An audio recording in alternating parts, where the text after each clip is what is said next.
ಆಯ್ತು. ನಮ್ಮ ಒತ್ತಾಯದ ಮೇರೆಗೆ ಕರ್ನಾಟಕ ರಾಜ್ಯದ ಗಲಾಟೆ ಜಾಸ್ತಿ. ಕರ್ನಾಟಕ ಸರ್ಕಾರದ ಒತ್ತಾಯದ ಮೇರೆಗೆ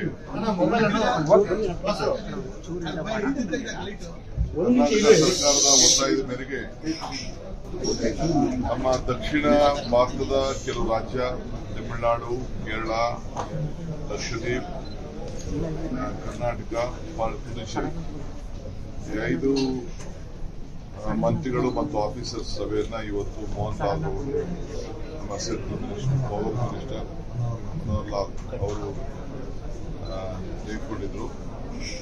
ಇನ್ನ ಚರ್ಚೆ ಬೇಕಾದಷ್ಟು ನಡೀತಾ ಇದೆ. ನಮ್ಮೆಲ್ಲ ಪ್ರಾಬ್ಲಮ್ಸ್ ಎಲ್ಲ ಅವ್ರ ಮುಂದೆ ಇಟ್ಟಿದ್ದೇವೆ. ಇನ್ನ ಹಣ ಏನ್ ಕೊಡ್ತೀವಿ ಅಂತ ಅವ್ರೇನು ಹೇಳಿಲ್ಲ. ಬಟ್ 15th ಕಮಿಷನ್ ಇಂದ ಕೂಡ ಏನು ಮಾತುಕತೆ ಆಗಿಲ್ಲ. ಈಗ 14ನೇ ಕಮಿಷನ್ ಕಮಿಷನ್ಗೆ ಕೆಲವು ಪ್ರಪೋಸಲ್ಸ್ ಎಲ್ಲ ಇಟ್ಟಿದ್ದೇವೆ. ಸೊ ಎಲ್ಲ ನಮ್ಮ ಅರ್ಬನ್ ಬೆಂಗಳೂರು ಸಿಟಿ ಒಂದೇ ಅಲ್ಲ, ಪಟ್ಟಣಗಳು ಮತ್ತು ಕಾರ್ಪೊರೇಷನ್ಗಳು, ಅರ್ಬನ್ ಲೋಕಲ್ ಬಾಡೀಸ್ ಕೆಲವು ಅನೇಕ ವಿಚಾರಗಳನ್ನ ಸಪರೇಟ್ ಮೀಟಿಂಗ್, ಒಂದೊಂದು ರಾಜ್ಯದ ಸಪರೇಟ್ ಮೀಟಿಂಗ್ ಕೂಡ ಅವ್ರು ಮಾಡಿದ್ದಾರೆ. ಅವರು ಪ್ರಾಕ್ಟೀಸಸ್ ತಿಳಿಸಿದ್ದಾರೆ, ನಮ್ಮ ಪ್ರಾಕ್ಟೀಸಸ್ ನಾವು ತಿಳಿಸಿದ್ದೇವೆ. ನಾವು ಬೇರೆ ರಾಜ್ಯಗಳಿಗೆ ಲೆಕ್ಕ ಹಾಕೊಂಡ್ರೆ ನಮ್ಮ ರಾಜ್ಯ ಬಹಳ ವ್ಯವಸ್ಥಿತವಾಗಿ ಅರ್ಬನೈಸೇಷನ್ ವಿಚಾರದಲ್ಲಿ ನಮ್ಮ ಪ್ರಾಕ್ಟೀಸಸ್ ಬಹಳ ಮುಂದಿದೆ. ಆ ವಿಚಾರ ಎಲ್ಲ ನಾವು ಮಾತಾಡಿದ್ವಿ. ಅವರು ಫೈನಾನ್ಸ್ ಲಾಸ್ಟ್ ಅಲ್ಲಿ ಏನ್ ನಮ್ಗೆ ಹಣ ಕೊಡ್ತೀವಿ ಅಂತ ಹೇಳ್ತಾರೆ, ಯಾವ ರೀತಿ ಮಾಡ್ತಾರೆ ಅದಾದ್ಮೇಲೆ ನಾವು ಮಾಡ್ತೀವಿ. ಬಟ್ ನಮ್ದೆಲ್ಲ ಏನೇನು ನಾವು ತೆಗೆದುಕೊಂಡಿದ್ದೇವೆ, ರಿಫಾರ್ಮ್ಸ್ ಎಲ್ಲ ಜನರ ಆಸ್ತಿ ಗ್ಯಾರಂಟಿ ಬಗ್ಗೆ ನಾವು ತೆಗೆದುಕೊಂಡಿದ್ದೇವೆ. ಎ ಖಾತಾಯಿಂದ ಬಿ ಖಾತಾ ಮಾಡೋದ್ ಬಗ್ಗೆ ಏನ್ ನಾವು ತೆಗೆದುಕೊಂಡಿದ್ದೇವೆ, ಏನ್ ನಮ್ಮ ಟನಲ್ ರೋಡ್ಸ್ ಬಗ್ಗೆ ನಾವು ತೆಗೆದುಕೊಂಡಿದ್ದೇವೆ, ಫ್ಲೈಓವರ್ಸ್ ಬಗ್ಗೆ ತೆಗೆದುಕೊಂಡಿದ್ದೇವೆ. ಎಲ್ಲದಕ್ಕೂ ಬಹಳ ಮೆಚ್ಚುಗೆ ವ್ಯಕ್ತಪಡಿಸಿದ್ದಾರೆ.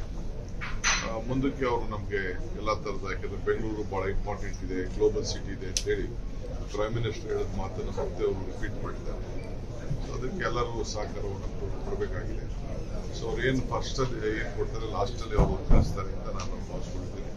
ನಮ್ಮ ಭಾರತಿ ಸುರೇಶ್ ಅವರು ಮತ್ತು ನಮ್ಮ ರೇಪ್ ಖಾನ್ ಕೂಡ ಅವರು ಡಿಪಾರ್ಟ್ಮೆಂಟ್ ಸಂಬಂಧಪಟ್ಟಂತೆ ಏನಾಗಬೇಕು, ನಗರಗಳಲ್ಲಿ ಯಾವ ರೀತಿ ಬದಲಾವಣೆಗಳನ್ನು ತರಬೇಕು ಅನ್ನೋದು ಕೂಡ ಅವರು ತಿಳಿಸ್ತಾರೆ. ಸರ್, ಒಂದು ತೇಜಸ್ವಿ ಸೂರ್ಯ ಹೇಳ್ತಿದ್ರು ಆ ಟನಲ್ ರಸ್ತೆಗೆ ಸಂಬಂಧಪಟ್ಟಂಗೆ ಸರ್ ಅಲ್ಲ ತಂತ್ರಜ್ಞರ ಅಭಿಪ್ರಾಯ ಪಡೆದು ಮಾಡ್ಬೇಕಾಯ್ತು ಅನ್ನೋದು.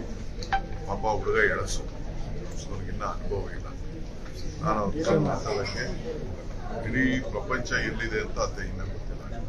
ಅವ್ರಿಗೆ ಟನಲ್ ಯಾರು ಹೇಳಕ್ಕೆ, ಹೂ ಇಸ್ ಹಿ? ಎಲೆಕ್ಷನ್ ನಿಂತ್ಕೊಳಕ್ ಹೇಳಿ ಅಲ್ಲಿ ಹೋಗಿ ಸೆಂಟ್ರಲ್ ಮಿನಿಸ್ಟರ್ ಹೋಗಿ ಸೆಂಟ್ರಲ್ ಮಿನಿಸ್ಟರ್ ಆಗ್ಬಿಟ್ಟು ಇಲ್ಲ ಪಾರ್ಲಿಮೆಂಟ್ ಅಲ್ಲಿ ತಂದ್ಬಿಟ್ಟು ಒಂದು ರೆಸಲ್ಯೂಷನ್ ಮಾಡ್ಬಿಡಿ, ಟನಲ್ಲೇ ಬೇಡ ಈ ಪ್ರಪಂಚದಲ್ಲಿ, ದೇಶದಲ್ಲಿ ಒಂದು ರೆಸಲ್ಯೂಷನ್ ಮಾಡಿ.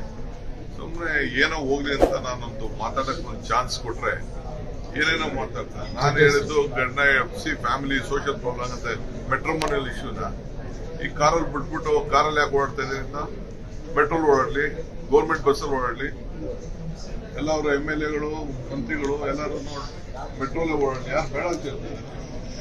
ಆಟೋ ರಿಕ್ಷಾಲೇ ಓಡಾಡ್ಲಿ, ಪಬ್ಲಿಕ್ ಟ್ರಾನ್ಸ್ಪೋರ್ಟ್ ಅಲ್ಲೇ ಓಡಾಡ್ಲಿ, ಕಾರ್ ಹಾಕ್ಬೇಕು. ಎಷ್ಟು ಲಕ್ಷ ಕಾರ್ ಇದೆ ಬೆಂಗಳೂರು ನಗರದಲ್ಲಿ? 1,30,30,00,000 ವೆಹಿಕಲ್ಸ್ ಬೆಂಗಳೂರಲ್ಲಿ ಇದೆ. ಅವೆಲ್ಲ ಅರ್ಥ ಮಾಡ್ಕೊಂಡು ಲೇಟೆಸ್ಟ್ ಹಾಗೂ ಇಂಟ್ರೆಸ್ಟಿಂಗ್ ಸುದ್ದಿಗಳಿಗಾಗಿ ಬಾಸ್ ಟಿವಿ ಕನ್ನಡ ಚಾನೆಲ್ನ ಸಬ್ಸ್ಕ್ರೈಬ್ ಮಾಡಿ. ಹಾಗೆಯೇ ಬೆಲ್ ಐಕಾನ್ ಪ್ರೆಸ್ ಮಾಡಿ. ಇದರ ಜೊತೆಗೆ ಫೇಸ್ಬುಕ್, ಇನ್ಸ್ಟಾಗ್ರಾಮ್, ಎಕ್ಸ್ ನಲ್ಲೂ ಮಿಸ್ ಮಾಡದೆ ಫಾಲೋ ಮಾಡಿ.